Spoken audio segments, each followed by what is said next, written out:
Al barri de Benimaclet de València s'ha fet efectiu este matí el desnonament d'un matrimoni que vivia més de 15 anys en una vivenda que havien comprat però que, en quedar-se sense treball, no van poder acabar de pagar. Reclamen una alternativa habitacional digna. Miguel, de 73 anys, antic treballador del camp, diu més amb la mirada que amb la veu. Que nos da mucha pena dejar el piso ya. ¿Cuántos años vividos ahí? Marcia, de 60, extreballadora d'una empresa, necessita en canvi relatar amb paraules i llàgrimes el difícil camí que els ha dut a quedar-se sense casa.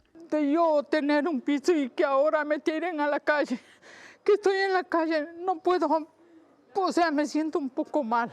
Miguel i Marcia són de l'Equador i han viscut durant més de 15 anys en un pis del barri de Benimaclet de València. En no poder pagar la hipoteca primer i el lloguer després, el pis ha acabat sent propietat d'un fons voltor qui mesos després va desestimar el contracte i va demanar el desnonament de la parella, que es feia efectiu este matí.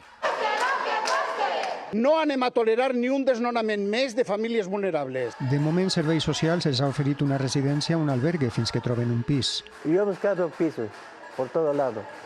Si he encontrado pisos, son muy caros. No me dejen en la calle. Y yo les agradezco ahora que fue esto, el desahucio, a todas las personas que me han dado la mano, han estado allí conmigo.